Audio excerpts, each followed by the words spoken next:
Y'all, it is Taylor Bridges here, back with another review of Real Housewives of Atlanta, season 15. This video is going to have episodes 3 and 4. Please like, comment, subscribe. Any feedback, any commentary on anything that I'm saying, any disagreements, any agreements, anything at all, please engage. So this episode is titled, episode 3 is titled, A Star is Reborn. We keep starting the episode off at Chateau Sheree. Sheree's home is beautiful, though. I will give her that. In case that house is her only asset, it's a good one. Sonia and Marlo stop by for brunch. Sheree has a private chef in the kitchen. The food looks great. They comment on Mama Joyce speaking negatively on Todd at BravoCon. And I agree with everything Sheree and Marlo said about Mama Joyce. Kandi needs to be beefing with her mom over everybody, because she's the one who's been attacking Kandi's marriage during the marriage duration. Sonia describes her back and forth with Drew on the BravoCon panel. First of all, Sonia and Drew arguing isn't even entertaining because they never get anywhere and neither of them can really read that well. So there's just really no good moments out of it. It's just yelling back and forth about nothing, and it's really annoying to listen to, in my opinion. I will say, Drew gets under Sonia's skin so much, and that actually is kind of funny to me. I don't know. Sonia is just, Drew can get to Sonia. I think more than, because I think Drew picks and then it's just like, I'm over it. Whatever. Like, what happened? What's wrong? It was just shade. It was just shade. I just answered a question. I don't see what the big deal is. Whereas like Sonia already doesn't like Drew, I think. So Drew just gets under Sonia's skin. Okay. I don't even remember why they're even beefing. It's so petty and insignificant. Every time it's just something dumb. It's not even like that deep. Sheree is mentioning how Kenya was coming for Martell. Remember, I did think that Kenya came for Martell first. I did think that. I believe Kenya came for Martell first. And he returned the energy because that's how Martell is. Martell is sassy. And he will certainly go back and forth with a woman. But Sheree says that Martell is nothing like the man we see on Love and Marriage Huntsville to her, because if he were, she wouldn't be attracted to him. And the lie detector detects that is a lie. All the men Sheree has brought on this show exhibit manipulative, narcissistic, abusive behavior. Martell is just her type. He is right up her alley. And as an ex-wife, a mother, and now a grandmother, Sheree should know better. And she should be judging him off what she saw on his show because it was real. You know what I mean? She's acting like Martell played some fictional character on TV. No, that was the real him.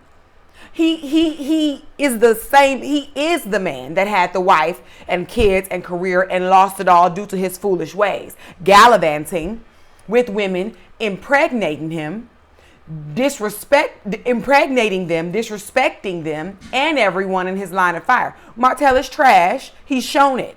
Like, that wasn't for play. But all of those qualities turn Sheree right on. And I don't even think Martell even likes Sheree.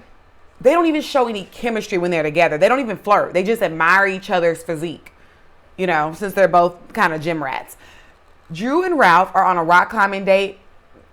Honestly, they're similar to Martell and Sheree for me, in which I don't see any chemistry or connection or closeness between them. I rarely see them flirt.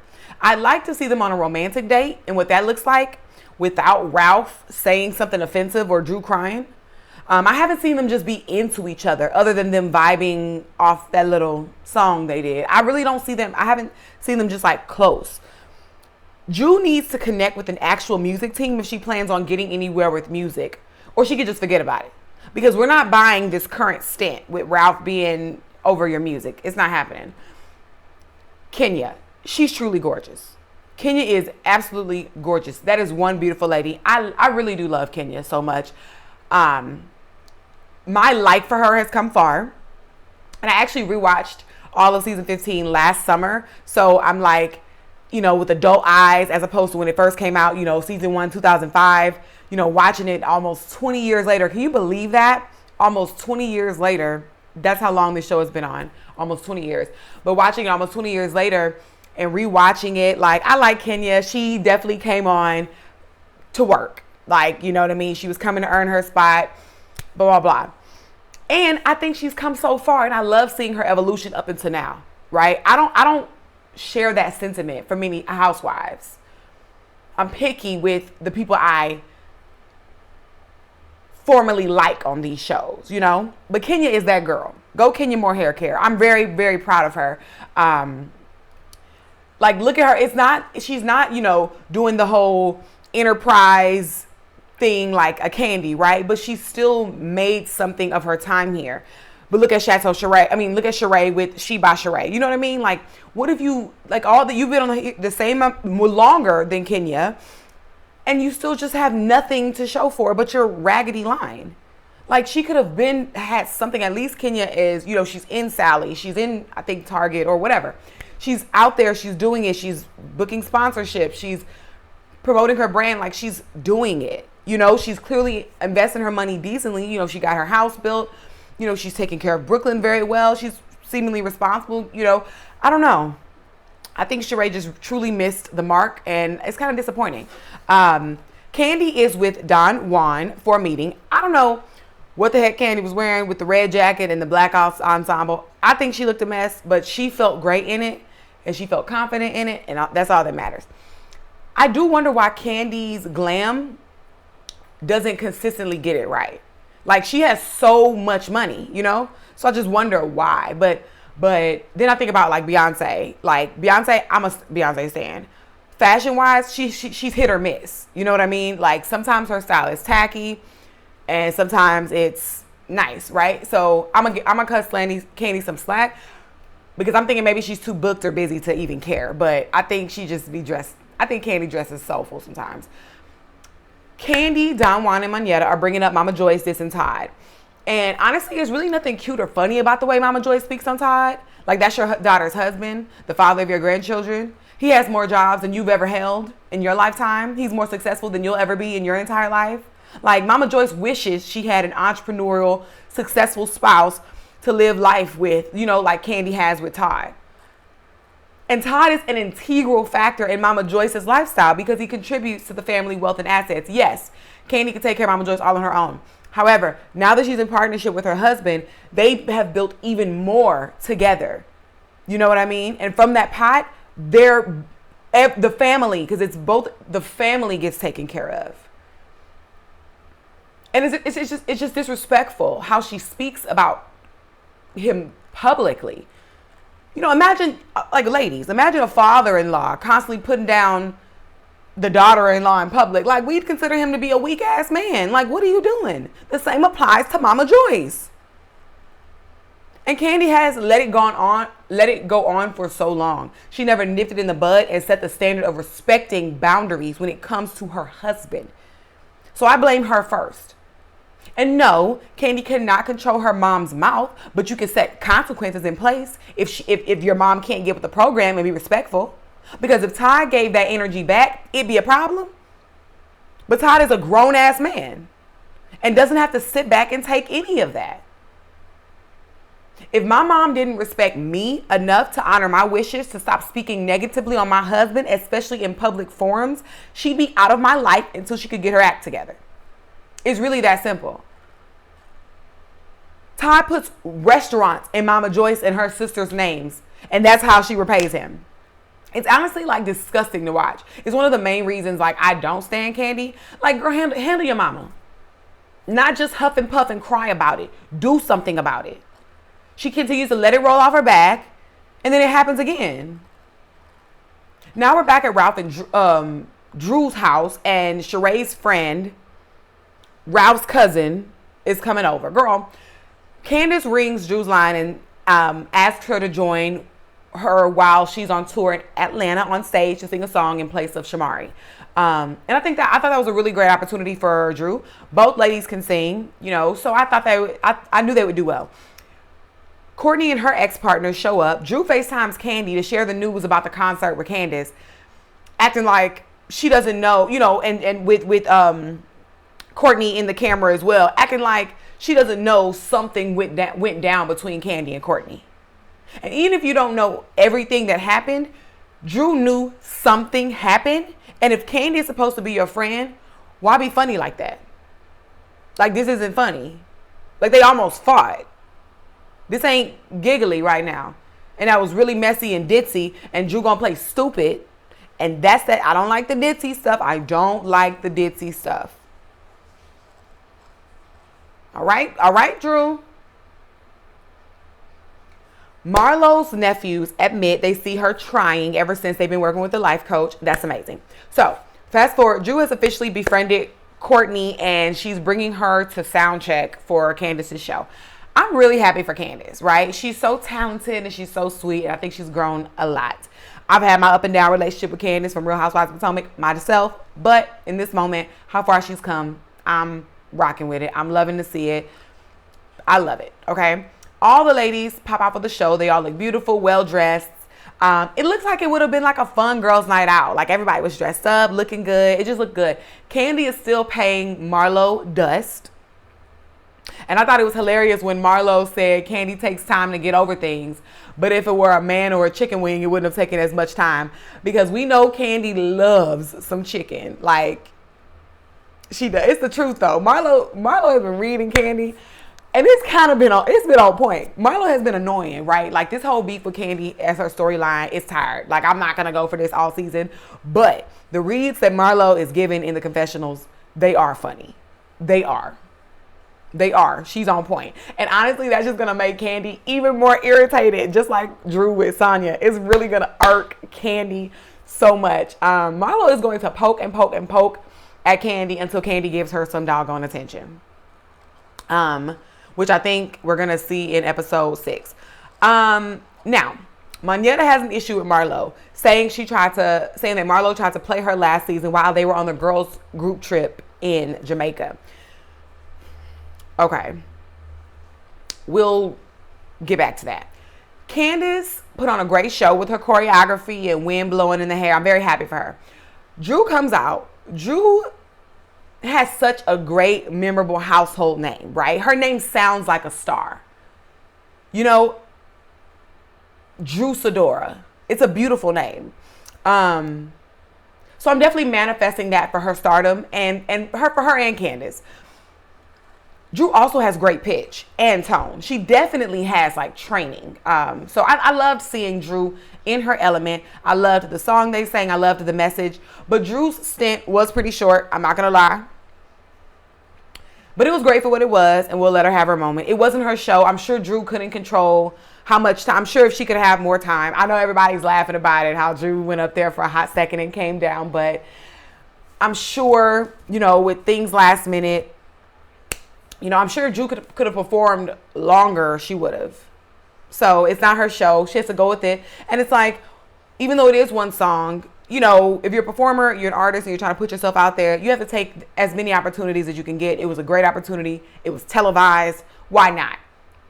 You know what I mean? The ladies are all backstage after the performance is done. They're congratulating her briefly. Then they're congratulating Drew briefly. Then Sonia immediately hops into it, confronting Drew about BravoCon. And I can't say I'm totally mad at it, because I too am curious as to what their beef is about now. And even still, when they talked about it, it was nothing. So I'm glad they hugged it out, and I hope they can keep it up, but I guarantee they won't. Like, they just naturally don't like each other. I don't see why they just don't agree to just be cordial and not even talk about the other. Just be cordial, see each other speak, but leave it at that. Like, don't try to do anything more. Y'all don't fundamentally like each other. Like, fundamentally. You know what I mean? And they've been around each other enough times to discern that. Kandi addresses Courtney and how Courtney called Kandi ghetto at Sheree's house. Courtney doubles down, which was so cringe, and starts to do the most. She really wanted a moment out of Kandi, right? Clapping her hands, rolling her neck, speaking at an octave that I would not have appreciated. Yeah, no. Courtney, you're doing the most, and you're clearly auditioning to be on the show.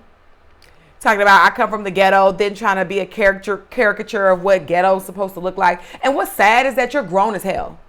And yet you can't see that you look stupid from the moment you got on the TV. You actually look ghetto. Like you really actually do. Manetta addresses her issue with Marlo about Marlo pretty much insinuating that Manetta only talks if Kandi lets her. Now, in Marlo's defense, now it was worded a little harshly, but Manetta was quiet on the Jamaica trip when her bestie was going at it with Marlo. And you came on the trip with her, with your bestie. And Marlo, you know, while Marlo and Kandi were going at it, Manetta was still trying to be all cool with Marlo, trying to just stay out of it, keep her hands clean. Even Kandi said something to Manetta about it. About you pretty much like straddling the fence, and you my friend, and that's my op. Like, it's really, what are we doing?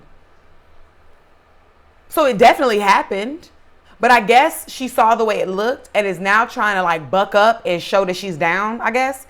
Because off rip, no way my best friend brings me as her guest on a girl's trip and I'm about to be buddy with her literal op on said trip, especially after they've had tiffs on this very trip. What? Like, I'm good on you. Like, I came with her. Like, this is me right here. Like the most I do is be cordial. Like, if we at breakfast, we're all engaging in conversation, you know, but I'm not about to be sitting off to the side. Like, they were like sitting out off to the side, you know, in their own vibe. Like, nah.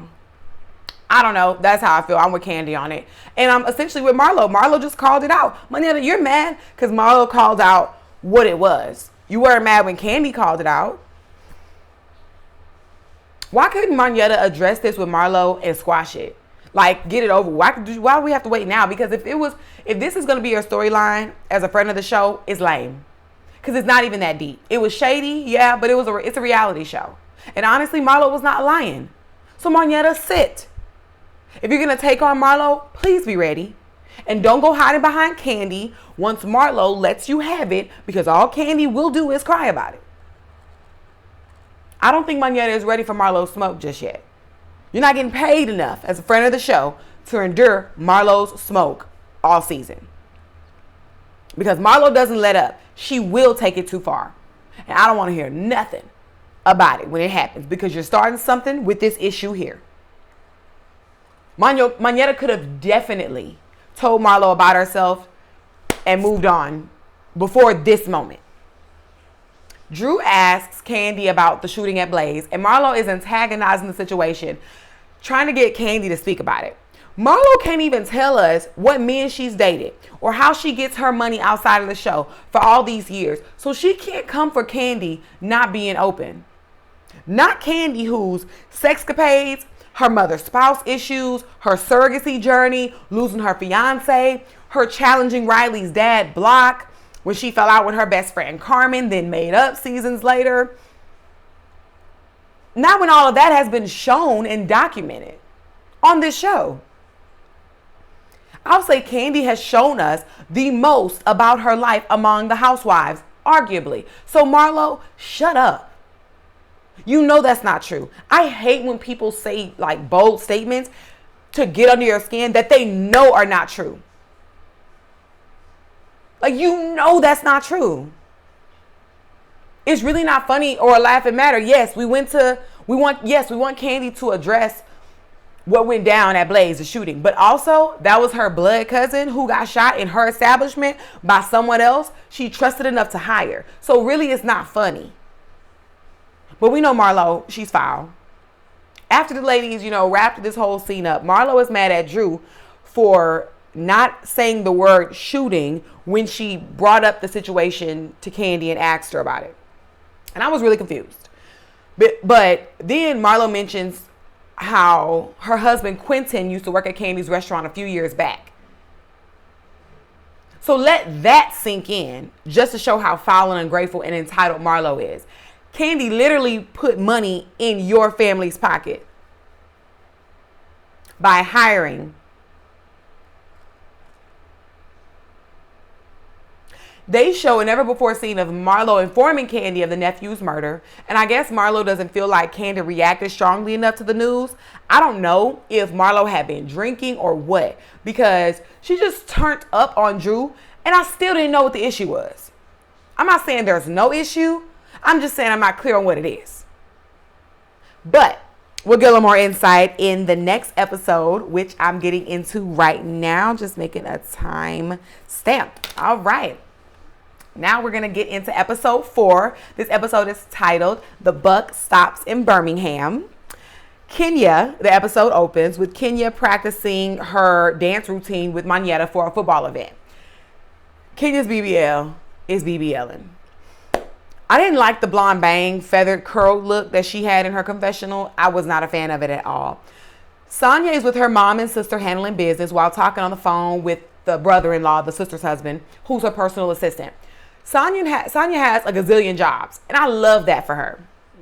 Sonia tells her family how her husband, Ross, is ready to be empty nesters so that they can just be in a household with just the wife and with just his wife and his children, right? And his wife and his child. I don't see why Sonia's sister is truly upset about that. Like, you are a super duper grown woman with your own husband and children. You should know exactly where Sonia is coming from with this idea. Don't you want your own place for you, your man, and your kids? What do you expect? Y'all supposed to grow old and live together the whole rest of y'all's lives? They don't have the right to want a place just for themselves? Entitled. Marlo is doing a Halloween shoot with her nephews. Her friend is there visiting. Marlo is on a mission to not only get her criminal record expunged, but also get her right to bear arms reinstated. And I'm totally with that. I think her goals in this situation are realistic and valid, but Marlo doesn't think realistic and valid for long periods of time. Because now she throws out there that Kandi hasn't even offered to help her get her record expunged. But yet Kandi claims to help all these people, right? Marlo sounds so stupid. She sounds so unintelligent. You are a grown 40-something-year-old woman. Like closer to 50, I'm pretty sure. You talk about Kandi like a dog. And Kandi has certainly done plenty for you. And even if she hadn't done anything for Marlo personally, she's clearly and noticeably done a lot for plenty of people. Why does her goodness as a person have to be predicated on what she's done for you, Marlo? Marlo is so entitled and ungrateful and delusional. I can't even allow myself to care about how dumb she sounded in this moment. She is dangerous with her insensitivity, her reckless tongue, and just like her unpredictable emotions. She's such a loose cannon. She's ridiculous. Like, she's ridiculous. Courtney is apparently a crisis manager, so that's cool. I'm loving the gold confessional looks from Courtney and Marlo. They are beautiful. They looked really beautiful in those confessionals. I'm not even entertaining Marlo trying to make the beef with Kandi fetch. Marlo tries, to try to find any reason to get this deceased nephew on the show for a storyline. She even says her family has a beef with Kandi. Girl, bye. Then the whole fake outrage over the shooting at OLG. Marlo, we see right through it. Goodbye. But the Halloween pic with Marlo and the nephews, that came out really cute. Sheree's at an OB gym pretending her having no sex for 6 weeks is some big deal. Her and Martell aren't doing anything. So stop it, Sheree. We do not believe you. Sonia is still struggling with her sister and her brother-in-law, Tyrell, and how they're dealing with the news that Sonia and her husband want to live alone in their house that they pay for. Tyrell quit as her executive assistant, and I think that Sonia should take the moment to take advantage of the out that's right in front of her. Don't even argue. Let it go. Because they're unreliable and they're emotional, and the business and personal relationship is not working. Kenya is transporting the girls to Birmingham for her football game halftime show. She is not planning about leaving on time, and I totally do not blame her. Set the tone so that people know you're the type to leave them if they are not on time. Like, we have places to be. We are not waiting. Everyone knows what time it is. Everyone knows how traffic in Atlanta works. Set your alarm. Pack your bags the day before. Already have your hair done. We got to go. Because if it were a flight, you'd be on time. You know what I mean? It is a great effort for Sonia to ride out to Birmingham with the ladies, fly back to Atlanta the next morning to broadcast, and then get back to Birmingham in time for Kenya's performance. Kenya admits on the bus to eating the butt of a man. Do you, Kenya? The girls go to a bucking class. Kenya wants to make it into a boring competition per usual. Kenya low-key, she does the bare minimum with her planning, like events and trips, but she likes to criticize everyone else's events and trips. Kenya, like, she does the bare minimum. Kenya ended up choosing Sheree as the winner of the twerk contest, and her reward was the best room. So I thought that was a cool prize. Kenya is bringing up the altercation between Drew and Marlo, and when Marlo chimes in, Kenya makes it a point to shut that down.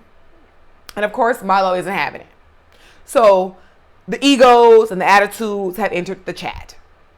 Now, in Marlo's defense, Kenya is very bossy, and she does get snappy every time she's like the planner or host of something. I just don't think she handles like hosting pressure well. From what I've seen on the show, she's always snappy every time she's like in charge of something. Now, I agree with Sheree. Her room was not much of a suite. And I agree with Marlo. Nobody wants those little baby bottles. Kenya has literally been doing this since the beginning when she was putting water in her spray bottles instead of the actual product at her product launch back in the day. She cuts corners. Like, she's cheap and she's lazy when she plans things. The only reason I'm commenting on Kenya's level of hosting is because she always has something to say about everyone else's. That's why.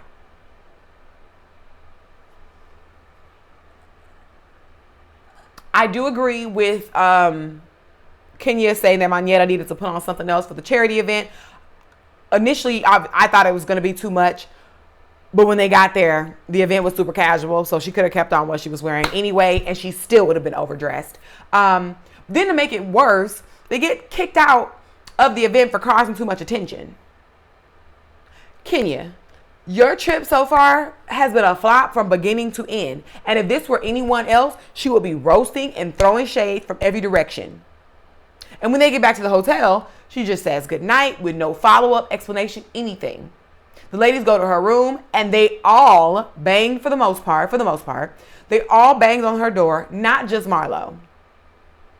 And then Kenya spazzes out. And I know that's annoying, yes. But I think Kenya's reaction was so extreme. But I think, well, from what I've seen, Kenya is known to get moody and bratty. And I think she was embarrassed, honestly, by her execution of the trip. I think so. It was lackluster. She could have given some sort of explanation about what was going on, why they had to leave the event early and get home at 9:30. Everyone literally came out to support you, and you treat them poorly, and you catch attitudes with them at the drop of a dime. They literally got back to the hotel at 9:30 at night, all dressed up on a weekend, initially expecting to have, be able to go out and have a good time and enjoy themselves. But you're all uptight and bratty and just like not a pleasant host. And I'm not happy about it. But that is the end of this review. Thank you so much for watching episodes 3 to 4. Please, again, like, comment, and subscribe. And yeah, I'll catch you in the next review. Thank y'all. Bye.